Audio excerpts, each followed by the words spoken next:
Hey guys, thanks for watching Beyond Science 2. It's Mike Chan. Relationships. The thing that gives us great happiness and great pain.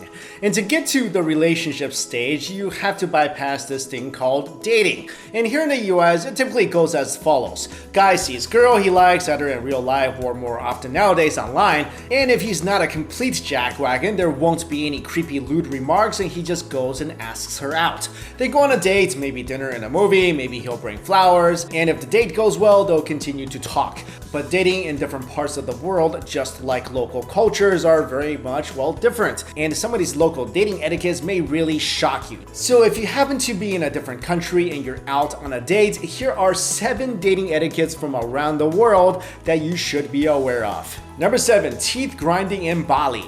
Bali has a strange custom of stripping people from their omnivorous nature. I mean, humans are equipped to handle various diets, which is why we have incisors, canines, molars, and premolars.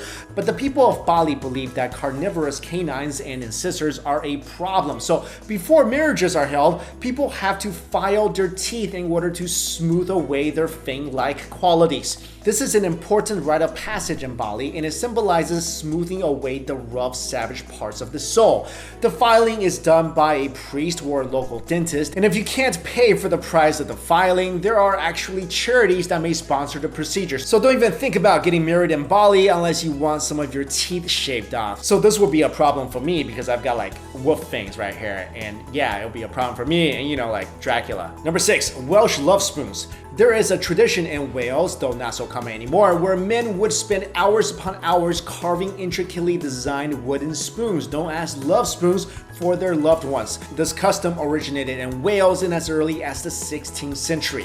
The different shapes and sizes of spoons may also represent different things. For example, a heart symbolizes love and affection. A flower symbolizes gentleness and growth. Diamond shapes symbolize good fortune, and captive spheres symbolize the number of children the man desires from the woman.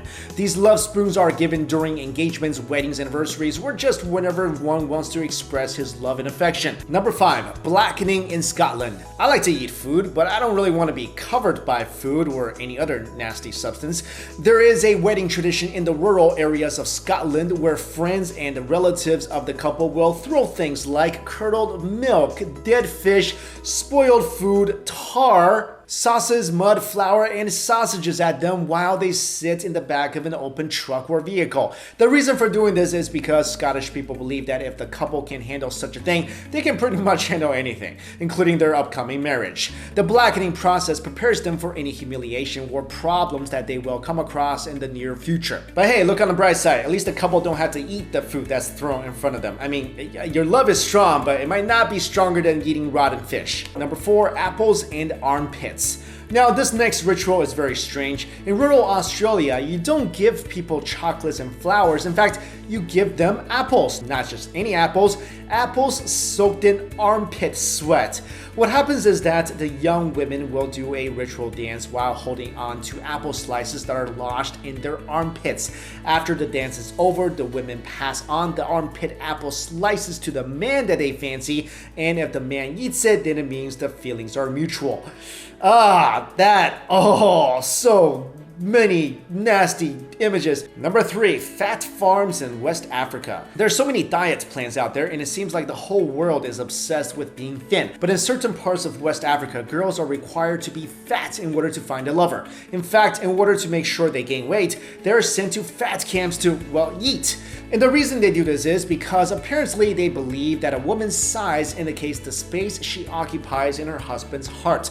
So basically what they're saying is the fatter the better. The sad thing about these fat farms is that they're not feeding you limitless amounts of delicious food. In fact, the food is opposite from delicious and includes 2 kilos of pounded millet mixed with 2 cups of butter and 20 liters of camel milk. I mean, that's just almost revolting. I mean, for me, that would make me thinner because I'll just be throwing everything up. But that nasty concoction equates to about 16,000 calories a day, so yeah, that's definitely gonna plump you up. Number 2, Valentines in Japan. In Japan, men aren't the only ones giving chocolates and gifts to the women they love. On February 14th of each year, it's the women that do all the work. There are many types of Valentine's Day chocolates. Gary Choco is given to a colleague. Hame Choco is the chocolate you give to your romantic interest. And Shibun Choco is a little treat you give to yourself because, well, you deserve it. Oftentimes, Japanese women will even make the Hame Choco themselves because they believe that store-bought chocolate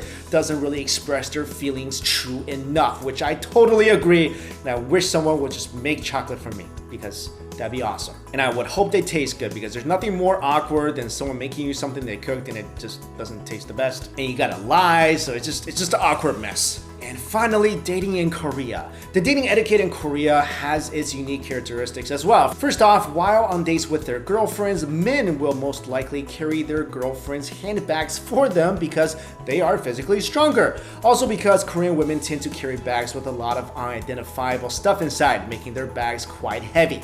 Actually, I think that's just women in any culture. So if you're on a date in Korea, don't be afraid to hold a pink, frilly little purse because if you look around, every other man will be doing the same. Also, Korean couples are really into keeping track of their anniversaries and how long they've been together. Unlike the yearly anniversaries we have here, Korean couples like to celebrate every 100 days they've been together. They even have a 100-day calendar on a popular search engine called Naver, where people can keep track in case they forget the day and make their loved ones mad.